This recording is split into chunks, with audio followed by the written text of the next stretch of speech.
रास्ते में अनुभव किया। शिक्षा व्यवस्था बिहार में ध्वस्त है, ये तो हम लोग बात करते रहे हैं, लोग बताते हैं, चर्चा करते हैं। लेकिन इस पूरे 200 किलोमीटर में उस चीज़ को भी देखने का मुझे फर्स्ट हैंड अनुभव हुआ। शायद ही कोई 2 या 3 स्कूल अभी तक मुझे मिला है 21 दिन में, जिसमें स्कूल की जो बेसिक चीज़ें हैं, बिल्डिंग, टीचर और छात्र, वो तीनों हों।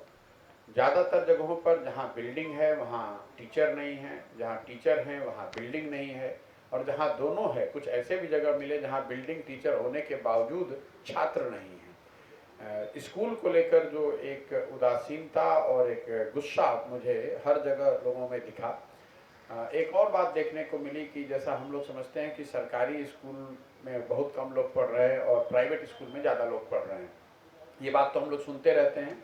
जो चीज़ ग्राउंड पे समझ में आई कि बहुत सारे लोग जिनका नामांकन सरकारी स्कूल में है, एक्चुअली उनका नामांकन तो सरकारी में है, वो स्कूल में जाते भी हैं, लेकिन वहाँ से जो सुविधाएं मिलती हैं, जो भी थोड़ी बहुत सुविधा मिल रही है, चाहे वो खिचड़ी की हो या कुछ पोशाक वगैरह को, उसके लिए वहाँ हैं।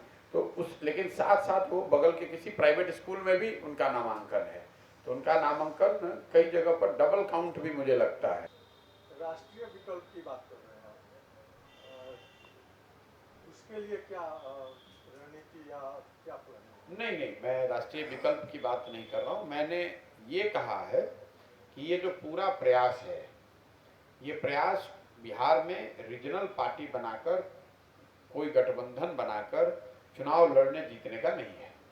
ये प्रयास है एक नई बेहतर राजनीतिक व्यवस्था बनाने के लिए, जिसमें समाज को मत के, समाज के मदद से एक लोकतांत्रिक, सही मायनों में एक लोकतांत्रिक दल का गठन किया जाए, अगर सबकी सहमति हो तो।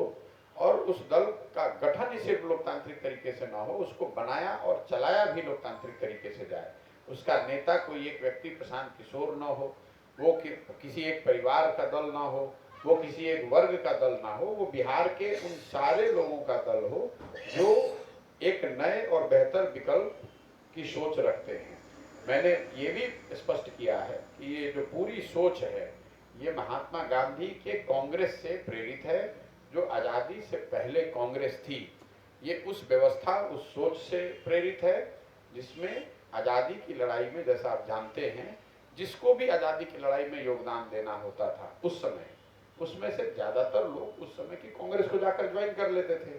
उनको ये नहीं पता होता था कि आज़ादी की लड़ाई की स्ट्रेटेजी क्या है, देश आज़ाद कैसे होगा, लेकिन वो कांग्रेस का प्लेटफॉर्म ऐसा एक प्लेटफॉर्म, विश्वसनीय प्लेटफॉर्म था जिसको लोग ज्वाइन करते थे, इस आशा और अपेक्षा से कि वो अपनी योग्यता, अपनी क्षमता, अपनी इच्छा के अनुसार कुछ न कुछ उस बड़े महायज्ञ में, देश को आज़ाद कराने में अपना योगदान कर पाएंगे।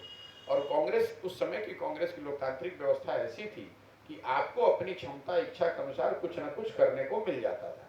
तो हम लोगों ने देखा है, बहुत लोगों ने गांव के स्तर पर बहुत काम किया, कुछ लोगों ने अखबार निकाला, कुछ लोग धरने पर बैठे, कुछ लोग जेल भरो आंदोलन का हिस्सा बने, कुछ लोगों ने अहिंसा का पाठ पढ़ाया, कुछ लोगों ने जाकर रेलवे लाइन उखाड़ा, बम फेंका। हर तरह के लोगों के लिए उस कांग्रेस, उस प्लेटफॉर्म पर जगह थी। तो ये जो मैं पूरा प्रयास कर रहा हूँ कि उस चीज़ को, उस सोच को फिर से पुनर्जीवित किया जाए बिहार में, उसको अगर हम लोग पुनर्जीवित करेंगे, उससे बिहार का भला होगा, लोकतंत्र मजबूत होगा। और अगर ऐसा हो पाता है, अगर हम लोग इसको करने में सफल हो पाते हैं, तो वो जो व्यवस्था बनेगी वो बिहार की रीजनल व्यवस्था नहीं होगी, उसको देश झुककर सलाम करेगा, देश उसका नोटिस करेगा कि नहीं, ये बिहार के लोगों ने कुछ ऐसा बनाया है जो देश के किसी अन्य राज्य में, किसी दूसरे समाज ने नहीं किया है।